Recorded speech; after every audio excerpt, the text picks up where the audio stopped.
अगली सुबह जब जंकुक को काम पर जाना था, तो वो तेयोंग के पास आया।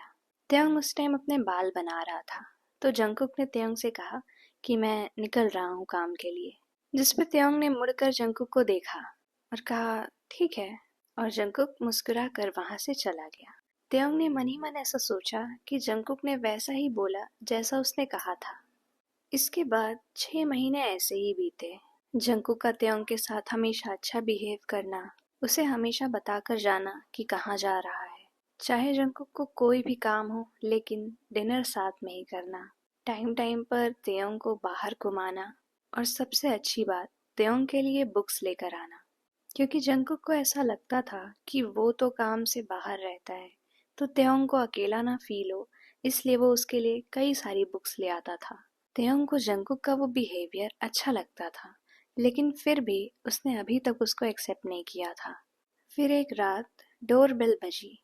तेयोंग ने गेट खोला तो सामने जंकुक था, लेकिन उसके कपड़े पूरे खून से सने हुए थे। तेयोंग ये देखकर डर गया, लेकिन फिर भी उसने कुछ कहा नहीं और जंकुक को अंदर आने के लिए बोला। जंकुक अंदर आया, लेकिन उसने कुछ कहा नहीं। वो डायरेक्ट अपने बेडरूम में गया और फिर वहां से वॉशरूम चला गया, और नीचे तेयोंग उसका इंतजार कर रहा था। फिर कुछ देर बीती होगी कि जंकुक सीढ़ियों से नीचे आया और डाइनिंग टेबल पर बैठ गया, और तेयोंग के बिना पूछे उसने बताया कि मेरा एक दोस्त हुआ करता था, एडम, लेकिन उसने मुझे धोखा दिया। हमारी कंपनी की सारी सीक्रेट फाइल्स उसने अपोजिट कंपनी को दे दी। जिसके बाद जब मुझे पता चला कि वो एडम है जिसने ये सब किया, तो एडम ने हमारी कंपनी छोड़कर हमारी अपोजिट कंपनी को ज्वाइन कर लिया, और अब वो माफिया कंपनी हम लोग के पीछे पड़ गई है। अब एडम मुझे मारकर ये कंपनी भी लेना चाहता है। आज भी एडम ही था जिसने हमारी कंपनी पर अटैक किया था। उसके कई सारे साथियों को तो मैंने मार दिया, लेकिन मेरे भी कई साथी घायल हो गए। उसी में से एक मेरा वफादार था, उसी का खून था मेरे शर्ट के ऊपर। जिसपे तेयोंग ने कुछ कहा नहीं। तेयोंग को शांत देखकर जंकुक आगे बोला, ये चीज हमेशा के लिए खत्म हो जाए, इसके लिए मुझे ही एडम को मारना होगा। लेकिन बात ये है कि आज हमला करने के बाद वो फ्लाइट लेकर अमेरिका चला गया है, तो मुझे 1 महीने के लिए अमेरिका जाना पड़ेगा। ये चीज सुनकर तेयोंग ने तुरंत जंकुक की तरफ देखा। वैसे तेयोंग को ये बात पसंद नहीं आई थी कि जंकुक किसी को मारे, पर उससे ज्यादा बड़ी बात उसे अभी ये लग रही थी कि वो 1 महीने के लिए जा रहा है। जंकुक आगे बोला कि मैं तुम्हें वहां नहीं ले जा सकता, क्योंकि वहां बहुत ज्यादा खतरा है, तो इसलिए तुम यहीं रहो। यहाँ पे सारे सर्वेंट्स तुम्हारा ध्यान रखेंगे। कोई भी काम हो तो तुम ड्राइवर के साथ जा सकते हो, और मैं जल्दी वापस आ जाऊंगा। इन सब के बाद भी अगर तुम्हें कोई भी प्रॉब्लम हो तो तुम मुझे कभी भी फोन कर सकते हो। जिसपे तेयोंग ने तुरंत बोला कि मुझे तुमसे कोई काम नहीं है, मैं तुम्हें कॉल नहीं करूंगा।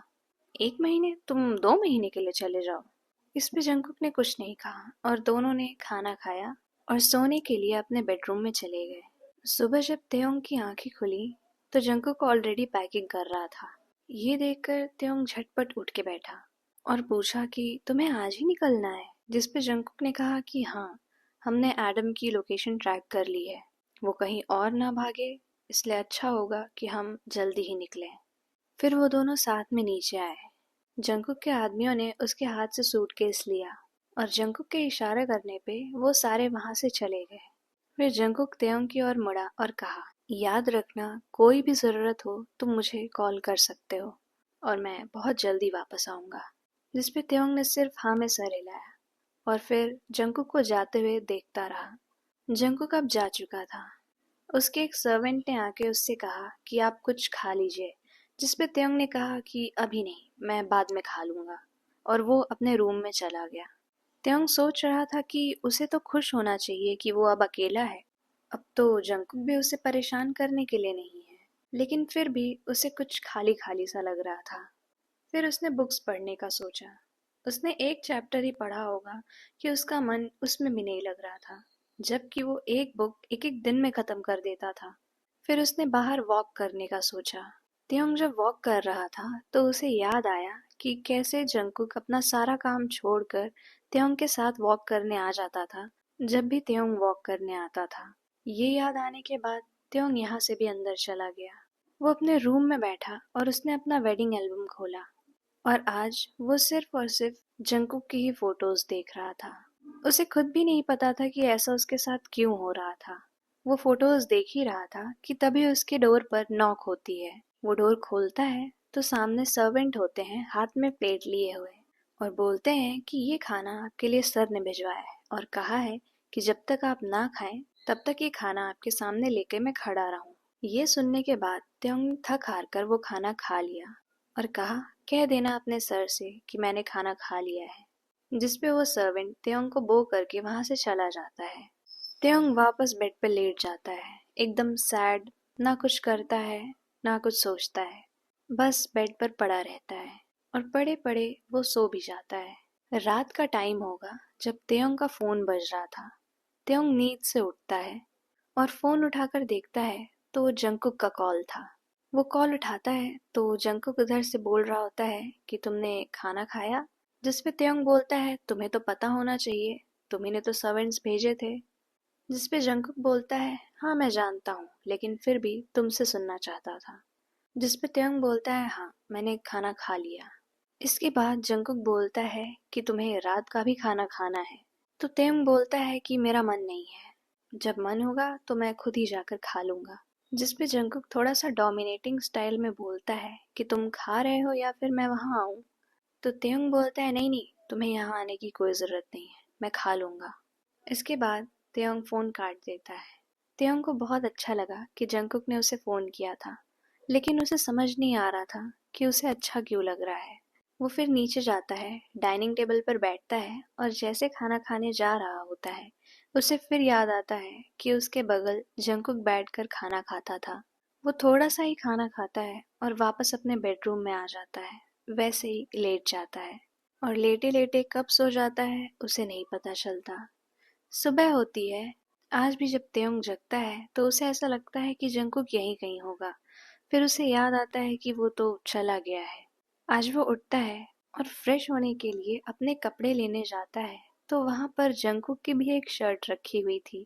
त्योंग के मन में पता नहीं क्या आता है कि वो अपनी शर्ट की जगह जंकुक की शर्ट लेके चला जाता है और फ्रेश होकर वही शर्ट पहनता है। वो शर्ट पहनने के बाद त्योंग को शर्ट में जंकुक की स्मेल और गर्माहट महसूस होती है।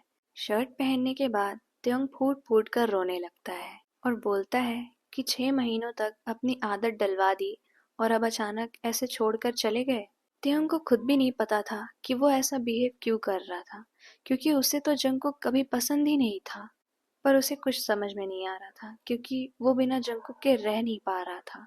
वो बहुत ज्यादा रोया और जितनी बार वो शर्ट को स्मेल करता वो उसे और ज्यादा जंकुक की याद आती और वो और रोता।